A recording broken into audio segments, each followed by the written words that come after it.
So, Warhammer 40k is a pretty popular science fantasy setting, I guess you could say, which takes place mostly as your standard kind of collapsing Roman Empire type situation. So, if you've read The Foundation or, anything that's based on that, it's not going to be too much of a shock about what the setting is exactly like. They use a lot of Latin words for everything. It's not Space Marines, it's Adeptus Astartes. A lot of Latin words just to say, hey, this is a space Rome. Though I think it's more based on the Holy Roman Empire by the actual politics, but that's neither here nor there. My point is, this is not a setting that exactly is, it's not the most original setting. That doesn't make it a bad setting in any sort of meaningful terms, but it does mean that it's not going to surprise you if you've read any sort of fan or science fiction before this. And it's something that I mostly have not liked because it's, how do I put this? Its overcommitment to its tone makes it kind of stupid. So the setting is probably best known for like the thing that opens up with like most of their visual media. In the grim darkness of the far future, there is only war. And as such, it really popularized the term, though I'm not sure if it invented it, grimdark. And that tends to be the setting for everything in the Warhammer 40,000 universe. This grimdark setting. There is a real commitment to that tone of grimdarkness. So much so that it makes a lot of the characters act in pretty dumb ways. What do I mean by that? Okay, so here's going to be a quick clip from a Luton video, who's one of the many Warhammer lore YouTubers out there. It's really easy to make my point from this statement. It takes a short period without food or water for things to quickly deteriorate into a brutal survival of the fittest, especially in extreme conditions such as these. The fittest. You keep using the word. I don't think it means what you think it means. The fittest does not mean the most aggressive. It doesn't mean the most violent. It doesn't mean the most disagreeable. It doesn't mean the strongest. The fittest means the one best able to adapt to your environment. Among human beings, the fittest typically means the people who are best able to work together and cooperate with one another. The conceit of the event he's talking about here is this is a spaceship crashing and the survivors coming to some semblance of civilization after that spaceship crashing. We actually do have examples in reality of what happens when a ship crashes and the people have to work together. Nicholas Christakis documented a lot of these in his book Blueprint: The Evolutionary Origins of a Good Society.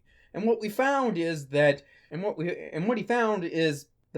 people best able to come together, help out the sick people and the people who are not necessarily the strongest and the weak, and help out the weak in that sort of situation, or the people who tend to be pretty good, tend to be the shipwrecked societies that, well, one, tend to be rescued, and two, tend to be able to live with themselves afterwards. Yeah, resources are tight. That's probably why it's best to have as many people as possible out there looking for more. People think it means that we are selfish or that individual organisms are selfish. And it doesn't mean that. It means genes are selfish. And as a consequence of genes being selfish, individuals like us may be very altruistic. And yes, in individual instances, this type of fractious sort of nature can happen. But the way that the Warhammer universe tries to typify human behavior as being that thing that is actually pretty fucking stupid, because it's grimdark, really annoys me. And that's why I say the setting is just really dumb a lot of the times. People aren't doing this sort of thing because it's necessary. They're doing it because this setting is grimdark. Having said all of that, this is supposed to be a book review. I just felt like my thoughts on the setting that I'm going to be talking about for at least the next couple of minutes is probably relevant. So, I did not like how the actual book review went, but I did like that preamble explaining my thoughts on the Warhammer 40,000 universe. Simply put, I tend to find the setting to be black text on a black background. Y'all thought Superman was boring. This shit can get real boring. Thankfully, that's not much of an issue with this series. And I'm talking about Ciaphas Cain, hero of the Imperium. This is generally regarded as having more of a lighter tone than the rest of the Warhammer 40,000 universe. I don't know if I would go that far, but it is certainly an anathema in this setting. Our hero, Ciaphas Cain, is what is called an Imperial Commissar, and his job is to improve the morale of the troops. The typical way of improving morale in the 40k universe being the beatings will continue until morale improves, because they're stupid. However, our hero realizes, hey, everyone else is being kind of stupid about this. Maybe I shouldn't be pissing off the people who have guns. This has kind of inflated the guy's reputation in the setting to being a great hero and somebody who really cares for his men and someone who will launch headlong into danger to help out his fellow Imperial Guardsmen. He does not see it that way, though. To hear Cain tell it, he is ultimately a coward who just does everything he can in a cynical grab to preserve his own life. How true is that? Well, I mean, it kind of depends. You can judge someone by their words or judge someone by their actions. By his words, yeah, Cain is a complete coward who just so happens to bumble into the right situations and comes out looking like a hero. But how the guy actually behaves, well, if this is all an act and Cain is just cynically self-interested, I would take his cynical self-interest over most people's compassion any day of the week. So I tend to side more on the side that Cain is an actual hero who just doesn't really think much of himself. And Cain's general sense of being an anathema to the setting naturally tends to attract other characters around him that are somewhat of an anathema as well.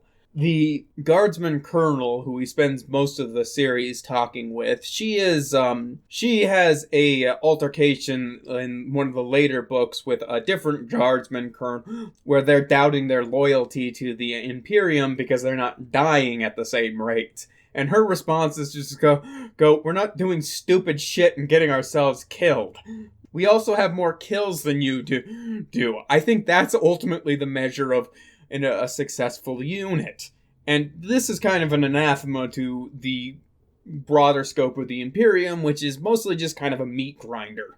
Again, the Imperium might not care, but pretending like you do is good policy. The other major example of this I can think of is the conceit of this is the entire writing style is the conceit of this is an Imperial archive put together by one Amberly Vale, who is a character that does show up from time to time throughout the series, and I would say is Cain's main love interest. She is what the setting is called an Inquisitor, and it's pretty much exactly what it sounds like. But in comparison to the normal Inquisitors we see throughout the setting, she has a lot more of a lax attitude towards things. I remember there being one point where she mentions, yeah, there are usually chaos cults on any given world. Most of the time they're not actually that big of a deal because it's just disaffected people and it disperses over time. Which is not something you usually see an Inquisitor say. The last thing I can really say about this series is, in I think Cain's Last Stand, there was a nice little homage to the mule from the Foundation series, and, I thought that was pretty cool. Having said that, as somebody who is not a big Warhammer 40,000 fan, I would say that this Warhammer 40,000 series is pretty freaking entertaining. I mean, the Black Library has something like 600 freaking books, so there was bound to be something that I liked, right? You can't defeat me. No, I know. But he can.